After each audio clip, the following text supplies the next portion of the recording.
As we enter our next unit on the different types of functions and their transformations, which is just shifting something vertically, horizontally, making it wider, more narrow, we first need to discuss the 6 parent functions that we're going to look at this year. A parent function is just the simplest function that still satisfies the definition of a certain type of function.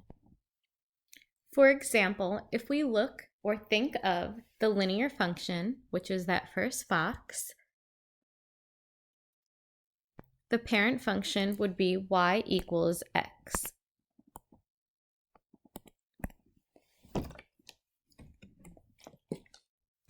It would be y equals x because it's starting with a b term, a y-intercept of 0, and our slope is just a basic 1.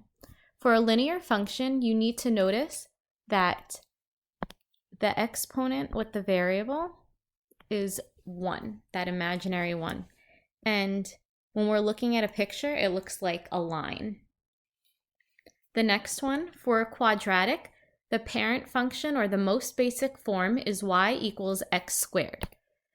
And we already looked at this before. We know that it's a quadratic because it has the highest exponent of 2. And when we look at the graph, we're looking at a parabola. The parent function starts at 0, 0.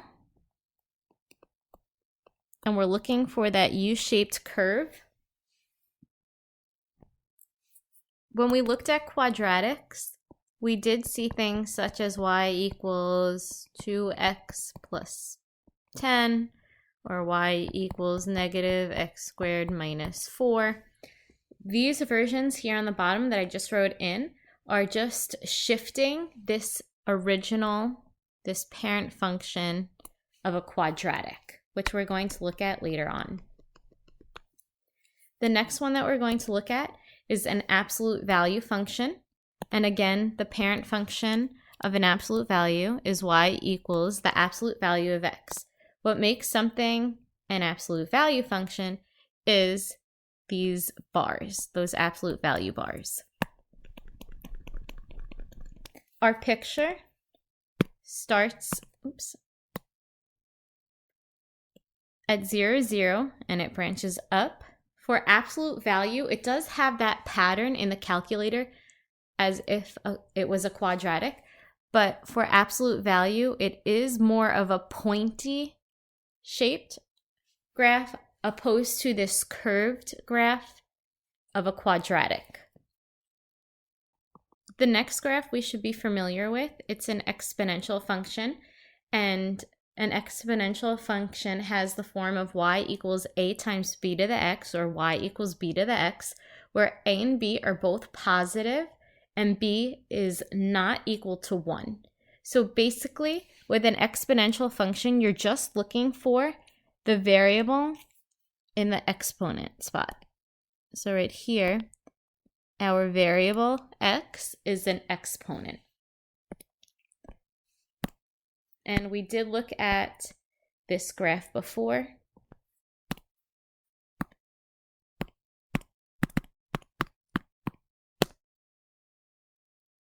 Sorry about that. I was having difficulty pulling up the graph that I already embedded in there.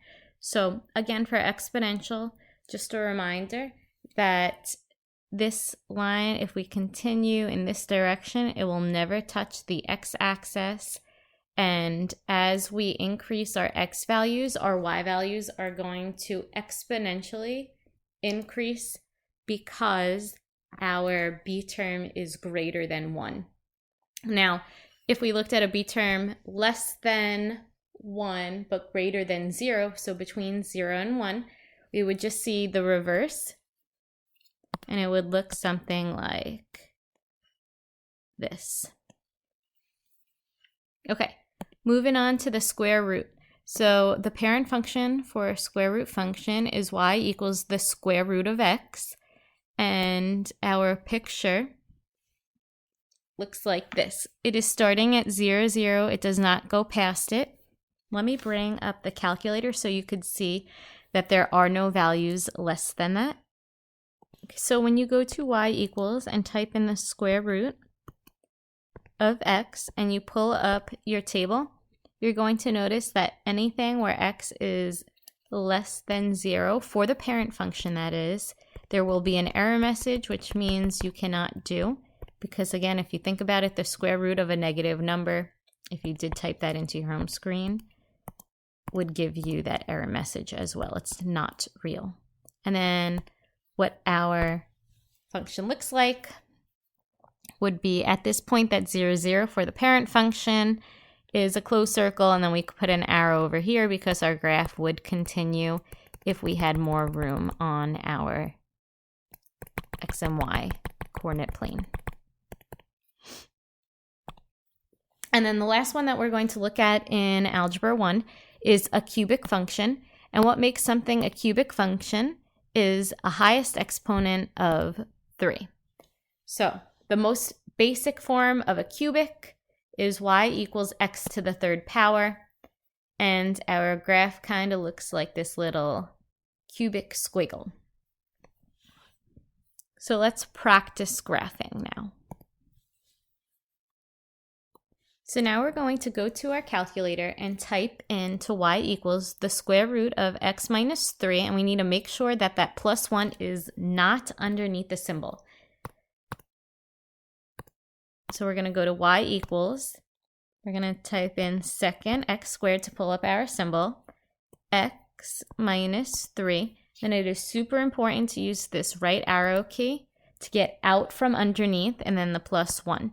So that is a common mistake. People aren't paying attention as to what numbers are underneath and what numbers are on the outside, because the numbers that are underneath and then the numbers that are outside do two different completely things in terms of shifting our parent function, which we're going to get to in a few lessons from now. What characteristics do what? So from here, we're going to pull up our table, and they did not restrict our domain. So what we want to do is copy down the points that we could actually read and that fit on our graph. So I'm just going to change my table so I don't have to go up or down. So do you see where this error message occurs? We are not going to start anywhere less than 3. So to copy down my table, I'm only using the y values that I could actually graph. So I'm going to write down 3 and 1, 4 and 2.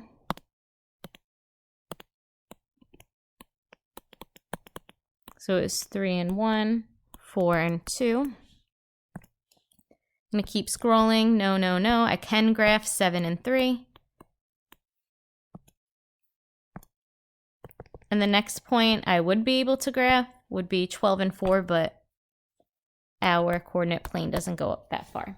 So what I'm going to do is just graph these 3 points right here. So 3, 1, 4, 2, 7, 3. And then from here, I have to figure out, do I put an arrow or no arrows? So at 3, 1, I cannot put the arrow because I know my function doesn't exist past 3 or less than 3. So I'm going to continue with a curve up here and then put an arrow at the very end. For the next part, it says state the range. If we remember, the range is our y values. So the lowest possible y value for this graph, if I go from the bottom to the top, is this number right here. So our y values are going to be greater than or equal to, because there's a closed circle, we put the line underneath here. So greater than or equal to 1, because our y value here is a 1. And then the next part says state the parent function. Instead of y equals, they gave us h of x. So h of x equals the square root of x. That is our parent function for this graph because it is a square root function graph. For number 2, it says graph f of x equals the absolute value of x minus 3 plus 2. So again, we're going to go to y equals, and type in the absolute value of x minus 3. Now, this is a new one that we never looked at. So to get the absolute value bars, what we have to do is hit math, then over to number, and then 1 for ABS, which is absolute value. You're going to type in x minus 3 plus 2. Now we need to think, what type of graph is it? It is an absolute value, which means we need a good amount of pattern points. So we need like that turning point right here, that point, that vertex, and then we need our numbers in the y's to match. So I'm going to pull up my table and try to find the vertex, which kind of is there already. And I should notice that right here, when x is 3, my y value is 2. That is my vertex, and then I have that sandwich of numbers, 3, 3, 4, 4, 5, 5, 6, 6. So from here, I'm just going to make sure that I include 3, 2 in my table.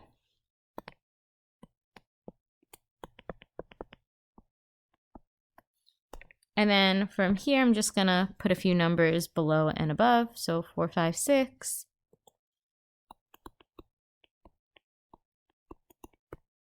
2, 3, 4, 5.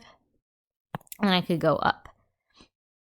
2, 1, 0, 3, 4, 5. So I'm going to graph those. 1, 2, 3, 1, 2. And then back in this direction.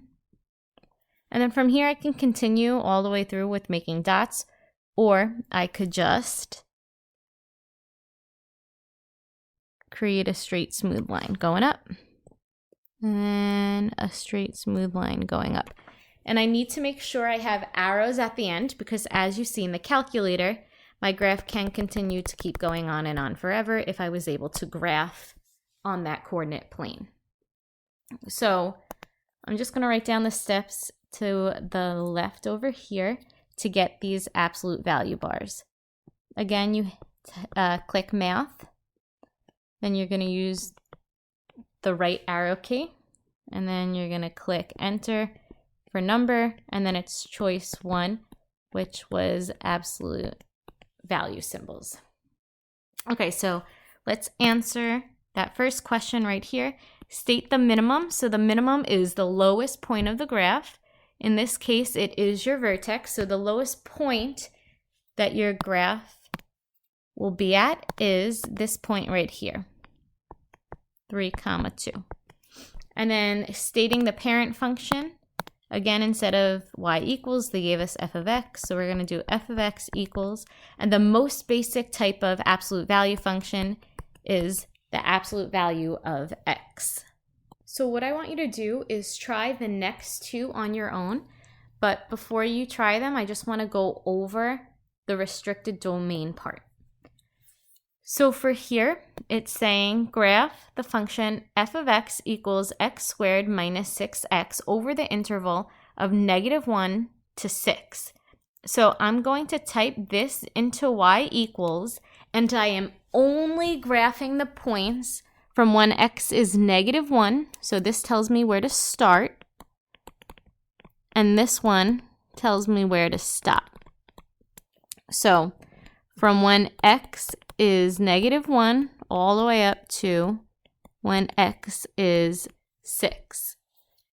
From here, what I want you to do is fill in the y values and then graph them.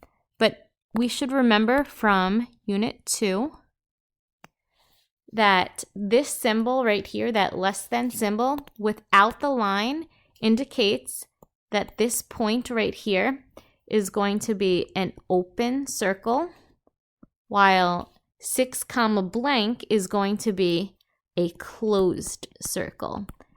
When you have a restricted domain, you cannot put arrows. So there should be no arrows on your graph, just an open circle for this symbol and a closed circle for that symbol. So again, I want you to try this one and the next one, and then just for this one, just skip the NBA